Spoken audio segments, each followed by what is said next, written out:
I know it's good stuff, isn't it? Yeah, it's actually pretty good. I mean, most tequilas I don't like. Hey-o. I know, this stuff is, well, this is some, yeah. Or it makes me sick. I've now become a snob when it comes to tequila. I won't. Oh, you should. I won't drink anything under $100. No, I'm Is just that my kidding. role? Yes. So what would constitute a perfect day for you? Ooh.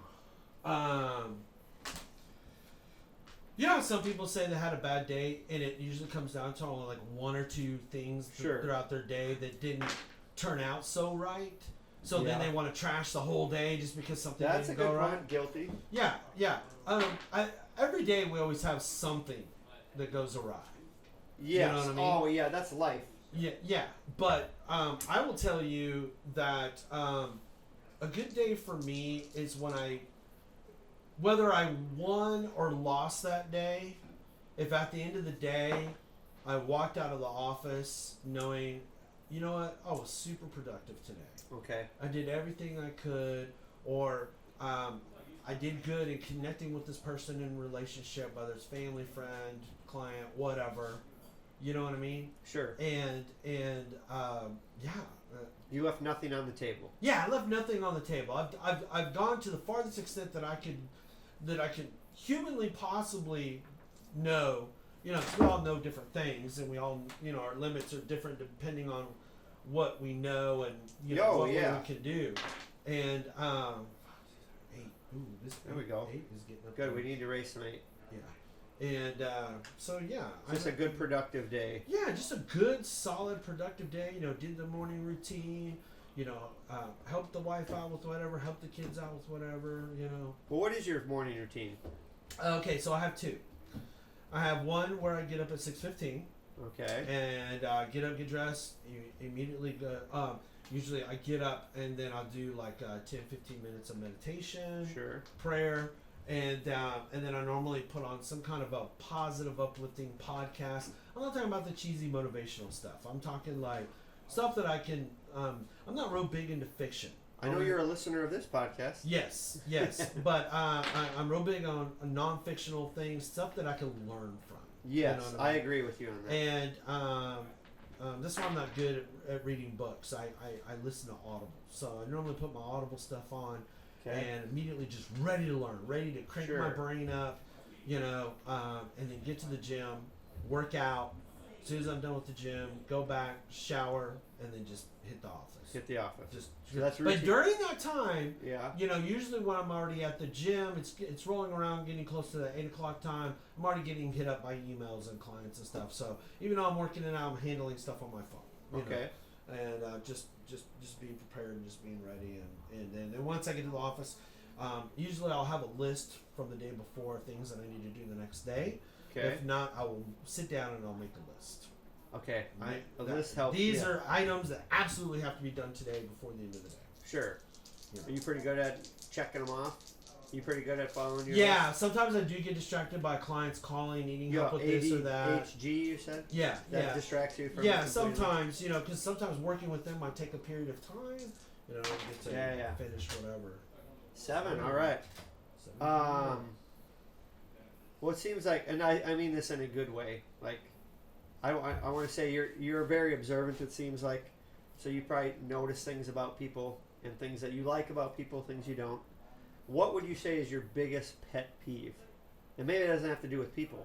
Like, what's something that drives you freaking crazy? Negativity. Okay. Negativity. Somebody's being negative about themselves, being negative about... I'm a firm believer, because if you go back and I've read the book Think and Grow Rich, probably... Kiyosaki is his name, right? What's no, his name? Think and Grow Rich. Napoleon Hill. Yeah, Napoleon. Yes, that's a great... Yes, I've read that book. And there's another one by Wallace B. Waters. Wallace B. Waters. Yeah, it's a weird name for an author, but not saying it's a bad weird. No. It's called The Science of Getting Rich. Okay. The Science of Getting Wealthy, and that was a precursor actually to the book Think and Grow Rich that Napoleon Hill wrote. Okay. Now Napoleon Hill wasn't too much of a successful person himself, but his principles were very successful, and the thing. So You know the thing that says, "Be careful what you listen to. Be careful what you watch." Well, there's a song, the one about kids. That song, be careful, little eyes, what you see. Yeah. Father up above is looking down in love with love. Careful, little eyes, what you see. Whatever goes in, Yeah. Well, there's a reason for that. So, I break it down into 3 parts, just like he does in Think and Grow Rich. Okay, which is you have your consciousness, and then you have your subconsciousness, and then you have your body. Okay, when it comes into your subconscious, same with meditation. When you're trying to meditate and a thought comes in, instead of latching onto that thought, you recognize the thought, and then you just pass it along. Okay, when you have goals and you have targets set that you want to reach in life, your A goals, which are easy goals, like, oh, I want to wash my car by Friday. Okay, and then your B goals, which is, by the end of the month, I need to hire somebody new for social media or for this to, work in SEO or whatever. Sure. Or I want to have 2 more projects or close 5 more deals, whatever. Okay. Then you have your C goals, which is, man, I want to move to Key West. And I want to buy a Catalina boat. It's a long range type goal. Yeah. But a lot of people stop at the B goals because they look at their C goals as these are totally impossible.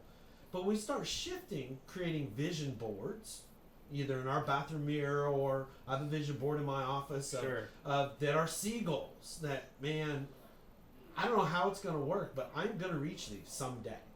You know what I mean? Yeah. And you start seeing it every day, and then your mind automatically starts calculating and starts figuring out how to work that out. Okay? So, when something comes into your consciousness, you immediately, is this helpful or harmful to the goals I want to reach? Yeah. And if it's harmful, you have to let it go. Don't hold on to it. Let it go. Because whatever idea in your consciousness that you hold on to, then gets absorbed by your subconscious. When it gets into your subconscious, you can't get rid of it. Whatever's in your subconscious, your body automatically wants to act out and try to fulfill.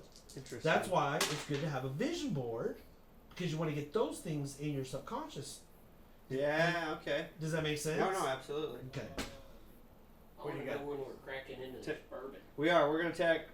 So, did that answer the question? Yeah, no. Negativity. Yeah, when people are negative or they're people on themselves, when you can clearly see, dude, you have so much potential. What the hell are you talking about? Yeah. Or, okay, so what, you're an introvert? There's still a way to do this. You can still be an extrovert, that's true.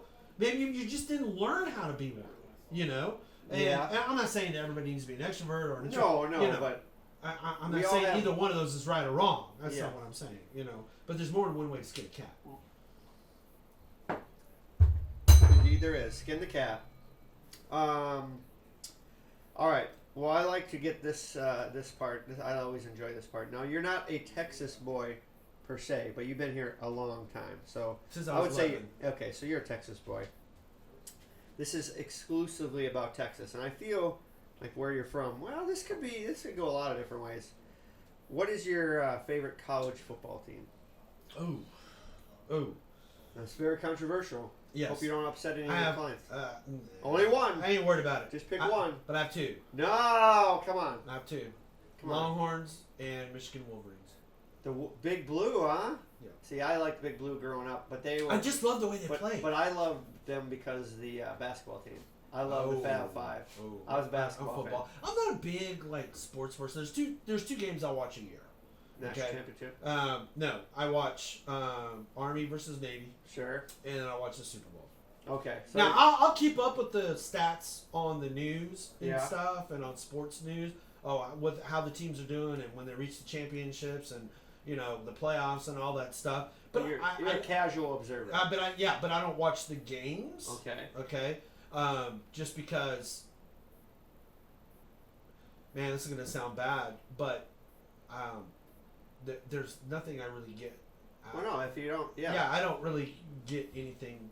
I don't watch much TV. Yeah. Because I don't just sitting there and just look. I turn my notifications off on my phone. Okay, because I'm not gonna let my daily life and my productivity being dictated to by getting notifications. Okay. If I want to check Facebook, I go into Facebook and check it. Those notifications are all because it's a time waster. You get sucked into doing this and doing that and doing this and doing that. Yeah. Guilty. Yeah. And so, along with that, I don't sit and watch just... Now, if I'm spending time with my wife in the evening and she's watching a show or something, and I'll sit with her or whatever, but I'm not one to just sit there and just mindlessly watch TV and just be on my phone doing whatever. You know, that's toilet time, you know, playing games on the phone. You know? So the reason I'm laughing and smiling is because I knew this was going to happen because we're both the same way. Yeah. We follow squirrels. It was literally a question about your favorite football team, and you took it a bunch of different ways, which I love because my wife gets I'm not sorry. My wife gets. I'm not sorry. My wife gets so annoyed at me. She's like, "We were talking about this. I know, but I'm like, this came into my brain. Are you a barbecue guy? Oh yeah, I like barbecue. Okay. Do you have a favorite barbecue restaurant here in Texas? I'm sure you've sampled. Wow, we got a real horse race here. Wow. Ooh, yeah, see? Controversial. Don't piss anyone off. It depends on what I'm eating, though. Okay, so you have... I do like Rudy's Barbecue for their brisket. Okay, all right. That's a first. Okay, but I like Miller's for their sausage. They're amazing sausage. Yeah, they're jalapeno cheddar sausage. So I gotta ask, what was the question again? Favorite barbecue restaurant. And then there's one out in Burnett, Texas, close to Burnett, Texas. I think that's another Miller's. It's pronounced Bernie, just so you know. I've been yelled at. Oh, Bernie, Texas. It's pronounced Bernie, not Burnett. I know. There's one of each. Oh. Burnett, Texas. Okay. Which is off the lake, you know, over off... well, that's pronounced Bernie. Yeah. I've been... Oh, no, you're right. There's Burnett. Burnett, I guess is French. Yeah, Burnett. It's Burnett.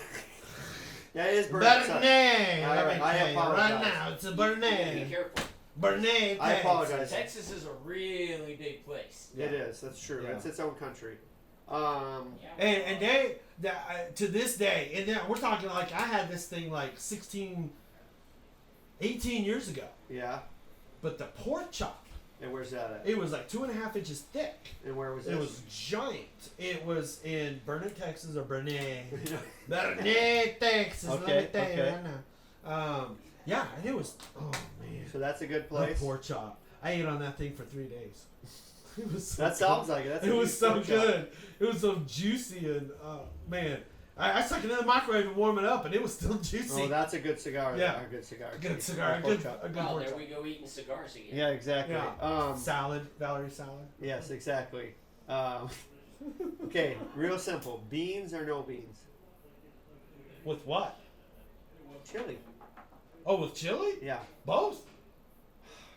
You're acquiescing to everybody here. All right. So mostly beans, would you say, or mostly not beans? Or does it? It depends on the situation. Right. If moist,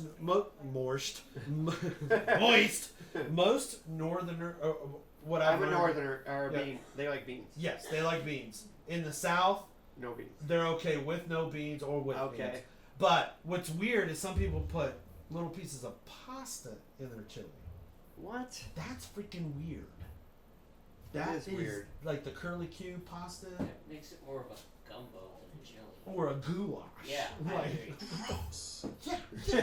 yeah, but some people like put pasta in there and then they pour the chili over their pasta. And like, I don't understand that. Yes. But I love me some refried beans. Okay, so you and I like love charo beans. Okay, so you like you're really you won't offend anyone when you go to eat their chili.